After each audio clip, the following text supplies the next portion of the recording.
I had an 84 Lincoln that looked like a gangster's car. All it needed was some hydraulics and outlaw rims, and police didn't stop me in that unless it was nighttime. Then I had a Chrysler 300. Every chance they got, woo! When I test drove it, police was following me around. They should have called me. I had my mother and my aunt in the car, and we were driving through Howard County. Woo! You know, the reason I stopped you is because your tag light was out. What the hell is you stopping me for a tag light? If your headlights are working, you can see my license plate. On the inspection, for Maryland State inspection, the tag light is not even a required item. The tag light was not working when I bought the car. And it passed inspection. And nowhere on the inspection certificate does it talk about a tag light, because all vehicles didn't have a tag light when they created the Maryland State inspection rules. For people who know anything about cars, they know. We had a tag light that will only come on when you turn the headlights on. And you got identification lights that come on motor coaches every time you turn the clearance lights on. But if it didn't work, you got your headlights on, you can see the tag number. That light only serves the purpose to help illuminate today, help to illuminate the tag so the camera can get a clear shot of your license plate. That's it. It's not a requirement to have. That's just something to help them out to get a ticket if you were speeding past one of those boxes. And I think that's a little bit overreaching and overstepping the law. But anyway, I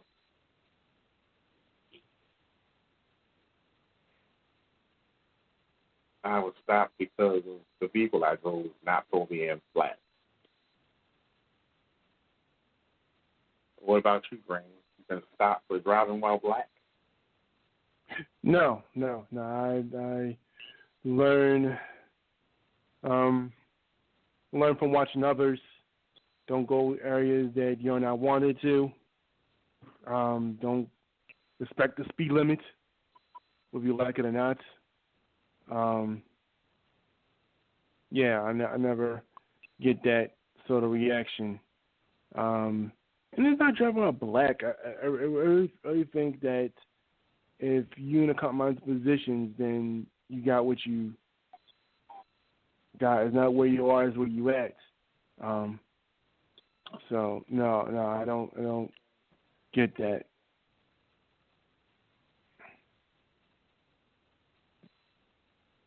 Wow, that's a good question to think about. I never had that option yet, but I'm trying to knock on wood for that one. Knock on wood. I don't want to say about that. Knock on wood. Next one. Have you ever been involved in an altercation involving a knife, a gun, or a broken beer bottle? What? And we're thankful to be alive. But you are also charged as being the person who started it, even though you're the victim. Wow. I wouldn't say a weapon was involved, but, well, a fist is a weapon. So, yeah, I would say a friend of mine, we were working for a security company called Direct Security. And the logo was a big old blue thumbprint inside of a frame. I don't know if they're still around or not. But one of the guys I was working with, his name was Cottrell. Every now and then I still see him, but just got a little bit of snow on the roof. And he had a sister named Kim Cottrell, but not the actress. This is a black guy. And the only reason I know and I can remember his name is because it was a cop on Dukes of Hazzard named Coltrane. So Coltrane, Cottrell, I can remember. So there was like a black version of Coltrane. Cottrell, like Tyrell. So anyway, we hear this woman, oh my God, it was so curdling, it made your heart jump. And we looked down there by the Civic Center, and it was this woman, her whole face looked like she put her head in a barrel of paint and just was covered in blood. It looked like a horror movie. Mm. Her nose bled all over her nose, her cheeks, her mouth. So we thought it was a robbery. The way she howled and screaming, she didn't know the guy. So we thought. So we go down there, hold it. What's going on? So we broke it up, and the guy took a swing at me, and I blocked it. And he fell back, hit his head on the sidewalk. And when he hit the ground, he said, "Damn!" But I didn't punch him. I just was quick. I'm trying to get the woman away from you. I ain't worried about what he's doing.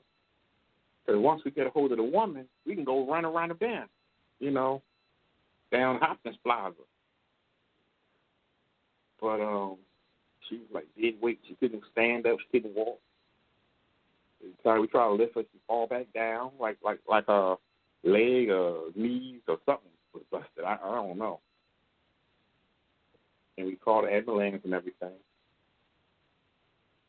And he looked like a pimp. So part of me was thinking maybe she a prostitute, the pimp was beating the butt. I don't know. So I don't know how they got my address or my phone number, but I believe, thinking about it now, the trail gave her a card to the security company, trying to be Mr. Congeniality. You need anything, give me a call. It's my number. So they probably called that number, thinking that he owns the business, which he don't. Asked for the two people that was on the corner, and they probably got a hold of him, because his name on the card, and got a hold of me. And because it's a human records thing and it's a matter of public record, the lawyer sued. I didn't give her my name, so I never got her name. I didn't know who it was. It said Marvin something and so versus me, co-defendant. I said, well, what in the world is this? Well, I know nothing about it. I went to court, and I'm the defendant. I saw the lady. I said, how you doing? And she sat there like she didn't want to speak, like she didn't know me. Had no idea it was her. So they called the case, and she sat up there. I said, oh, well, she's suing me. Suing me for what? Well, I heard the judge talk about aggravated assault and all that stuff. I said, what? I walked up out of there. So we were trying to stop her from getting her butt whipped, because her mouth and face was bloody, and after seeing what's going on with this mess, she should have just beat her clean, bloody, to knock her head clean off. And she kept saying, bailiff. And the more she called the bailiff, the more my legs felt like jelly. So I felt like he was chasing me down the hall. And I hurried up and got out of the courthouse. This was the courthouse, Calvert Street Courthouse. Yeah, I've always had bad news. Every time I was at that courthouse, it wound up in some crap.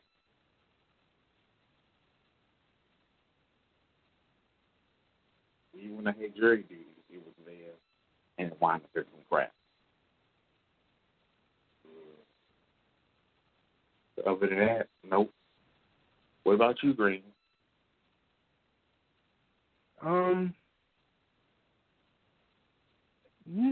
No.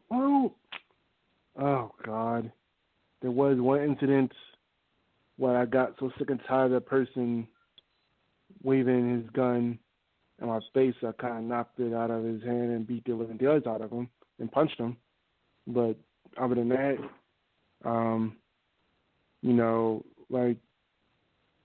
the police said don't agitate the person the person what they want, but sometimes you get so tired of doing it, you just wanna just go by your business, just leave me alone sometimes, you know. You said the police said give the person what they want. The person what they want is like don't agitate them, because if you agitate them and you hurt that criminal, they're gonna arrest you and him for it. You know what I'm saying? So if I go down, basically, if this guy go down, you go down with him. You can't just agitate a criminal all the time. Baltimore City cops. Yes, Baltimore City cops.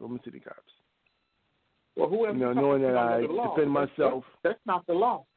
No, indeed. No, I defend myself. When you're dealing with an armed person versus an unarmed person, the armed person is automatically the progenitor of the situation because you're armed. 50-50, squash. Mm-hmm. Just like it was a case where a man was a professional boxer, taught self-defense, and this other guy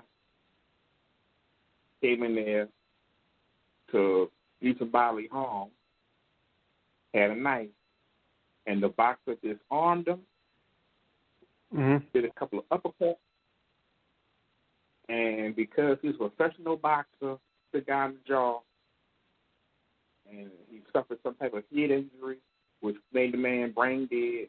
They put that instructor away for several years, and they passed a law saying if you know karate or self-defense, you have to go to the local police department and register your hands and feet as a weapon.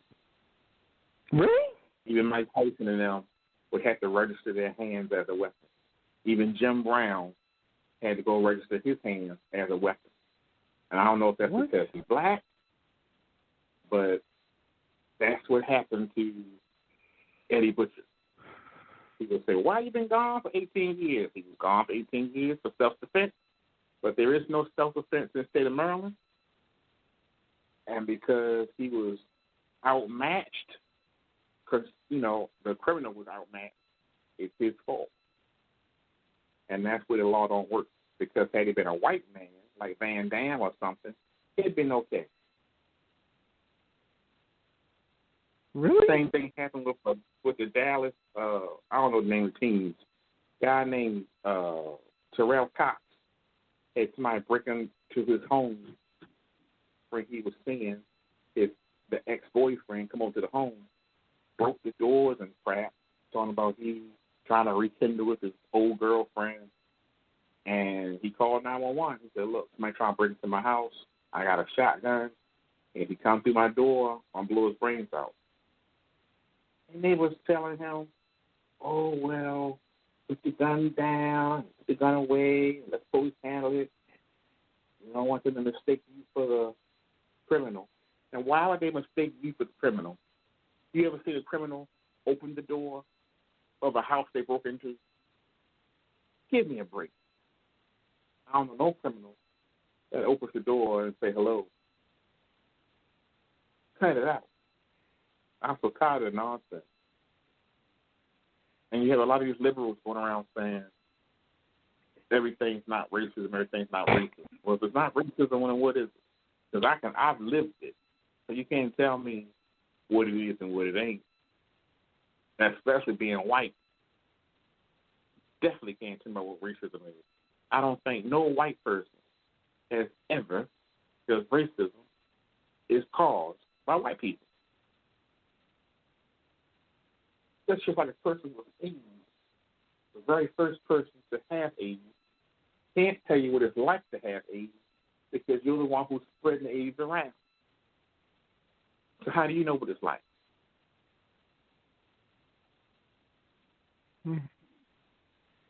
People go around saying, well, AIDS is the gay people disease. The gay people disease, I think it's the fornication disease. Because if the two gay people are monotonous, that's fine. They ain't messing with the whole wide world. They ain't going from person to person to person to person to person to person to person to person to person to person.